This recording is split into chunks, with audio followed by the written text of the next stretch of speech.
Você ser do bem ou ser do mal não necessariamente vai te garantir ou não você ser pobre ou rico, porque uma pessoa do mal pode ganhar dinheiro, né? Porque se ela plantar, ela vai colher. É claro que existem outras coisas ao redor. Então ganhar dinheiro não necessariamente tem a ver só com isso, mas com certeza ajuda, como, enfim, o Flávio considera que teve um pouco disso, eu considero que no meu caso teve um pouco disso, eu vejo pelos talentos que eu recebi. Para mim, talento é recebido também. Então meu talento na comunicação, cara, eu desenvolvi, mas eu tenho um talento para comunicação. Né? O Cristiano Ronaldo, ele joga bola, você pode treinar quanto for, não vai jogar igual o Cristiano Ronaldo. Ele treinou muito, mas ele tem o talento dele. Então assim, você chega até um certo limite sem talento, mas não dá para você ganhar do Michael Phelps. Né? Então assim, o que você me diz um pouco sobre essa regra de bênçãos, ou seja lá o que for, para quem tá ouvindo a gente fala assim, que injusto, eu não fui abençoado, ou foi, não sabe, enfim.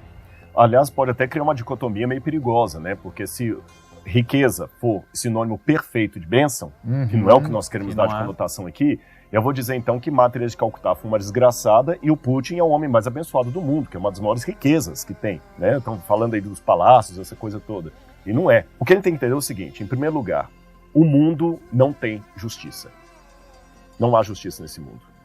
E eu posso contemplar isso de três maneiras. Primeira, eu posso contemplar de uma maneira ateísta, que não é a que eu adoto, e dizer o seguinte, a prova maior que não tem Deus é isso. Se Deus existe amor, por que tem criança que nasce com câncer, a criança que nasce boa, porque leucemia e recém-nascido não deveria combinar na mesma frase, né? E tá aí. Então não existe Deus. Eu posso ter essa abordagem ateísta, só materialista, mas essa abordagem também ela é perigosa para mim, eu vou dizer por quê. Porque se o ateu fala o seguinte, eu não creio em Deus porque Deus é mau, ele já está criando uma contradição no argumento dele. Porque para você dizer que algo é bom ou ruim, você tem que ter uma regra que está acima daquilo. Então, para eu saber que uma coisa é mal ou ruim, eu tenho que ter uma regra acima da minha cultura, acima dos meus valores. Porque para um nazista não era mal matar um judeu.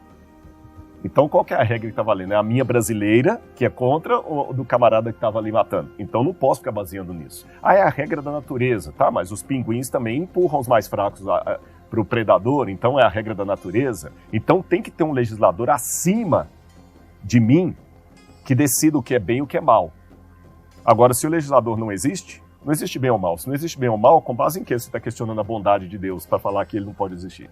Então eu não compro a ideia ateísta. Segunda ideia que eu não compro, respeito muito, eu sei que há muitos que estão nos assistindo, talvez sejam espíritas, kardecistas, respeito muito, eu tenho muitos queridos irmãos mesmo, pessoas que eu admiro e eu não concordo com o espiritismo, mas respeito a crença deles. O espiritismo vai dizer que realmente o mundo tem as desigualdades por causa da lei kármica. Então você nasceu bom agora com talentos e tudo mais, enquanto o outro nasceu mendigo, é porque na encarnação passada você era o mendigo do camarada e ele te humilhava, por isso que hoje ele engraxa o seu sapato e você é rico. Eu particularmente tenho dificuldade com isso, porque por mais que eu viva 10 mil vidas, eu não vou nunca conseguir o suficiente para comprar minha salvação. Eu acho que 10 leis kármicas não compram minha salvação. Como eu parto de um princípio bíblico, eu preciso da redenção que só vem pelo sangue do Cordeiro. Aí então eu vou para a terceira opção, que é a bíblica. A opção bíblica, ela para mim é a mais realista, dentre as três que eu apresentei. Em primeiro lugar, porque ela diz o seguinte, o mal existe, ponto. Jesus falou, dias que são maus. No mundo tereis aflições. Pedro falou, esperamos novos céus e nova terra, nos quais habita a justiça. Significa que nesse ainda não habita. Então nós estamos num mundo que as coisas estão fora do que Deus deseja. E nessa situação das coisas que estão fora do que Deus deseja, tudo, absolutamente tudo é provisório. Tanto as coisas ruins quanto as coisas boas. Depende de como você vai olhá-las. A questão é o seguinte, para quem acredita em Deus e na vida eterna, as coisas boas que ele tem nesse mundo são degustação de uma refeição muito maior que virá depois. Até a comparação que fizemos com a riqueza. A prova maior que a riqueza não é pecado é que o céu vai ser de ouro. A Nova Jerusalém é toda descrita de ouro e cristal. Então, se o que eu tenho aqui na Terra pode ser um microcosmo do que eu teria no céu, então aquilo não pode ser pecado, senão o céu não teria aquilo. O céu só teria situação de periferia. Tá certo? Agora, as coisas ruins eu sei que são passageiras. Então, você está dizendo aqui, está escrito que lá em cima vai ser tudo feito de ouro e cristal. As ruas. E aí, o que você disse é interessante porque, poxa, se isso daí, se riqueza, né, sendo ouro e cristal, fosse um pecado, não teria no céu. Não teria no céu, exatamente. Seria extirpado dali. Você está entendendo? No céu nós vamos nos alimentar. Se comer fosse pecado, no céu a gente não ia. Porque fala no céu não haverá morte, nem pranto, nem dor, nem assassinos. Então, assassinato não vai ter assim, nem morte não vai ter no céu. Agora, a riqueza vai ter. Então, quer dizer que não é pecado, tá certo? Então, o axioma para mim é muito simples.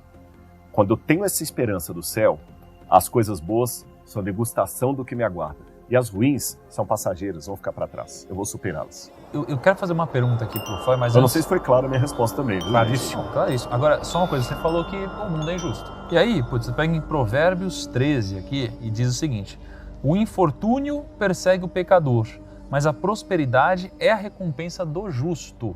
Pelo que eu estou entendendo aqui, o que a gente tira disso, né, e a continuação disso, só para deixar claro, o homem bom deixa herança para os filhos de seus filhos, mas a riqueza do pecador é armazenada para os justos. A lavoura do pobre produz alimento com fartura, mas por falta de justiça ele o perde. Então, pegando um pouco o que você falou, né, a gente está dizendo aqui 2 vezes que a prosperidade é a recompensa do justo e no final, mesmo a lavoura do pobre produzindo alimento com fartura, ele a perde se ele faltar com justiça. Então o que a gente está vendo aqui é que mesmo no mundo injusto, a gente deve ser justo, porque o que nos aguarda é a prosperidade, tá? E aí quando a gente fala de riqueza, não tem como eu achar que a riqueza é uma coisa ruim, já que está escrito que o homem bom deixa herança para os filhos de seus filhos. E a riqueza do pecador, ela é armazenada para os justos, ou seja, ela é transferida, né, dos, digamos, pecadores ou de quem falta com justiça para a mão daqueles que são mais justos, né?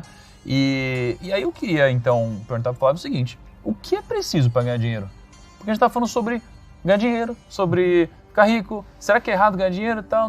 Cara, será que o que é preciso para ganhar dinheiro está disponível às pessoas? Ou não? É algo disponível só a alguns? Deixa eu começar respondendo, baseado na minha experiência, tendo saído de onde eu saí, tendo chegado aonde eu cheguei.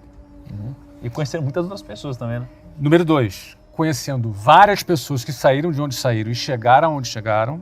E número 3, tendo ajudado, participado da vida de pessoas de maneira ativa, fazendo-as, ajudando-as a sair de onde saíram até aonde elas chegaram. Aonde elas chegaram. Porque eu tenho muitas pessoas na minha trajetória que trabalharam comigo, que foram franqueados ou que trabalharam como executivo ao meu lado, e a gente sistematizou isso, né? Um franqueado é alguém que a gente ensinou ele a empreender dentro de um modelo de negócio, ele empreendeu, ganhou dinheiro e ficou rico.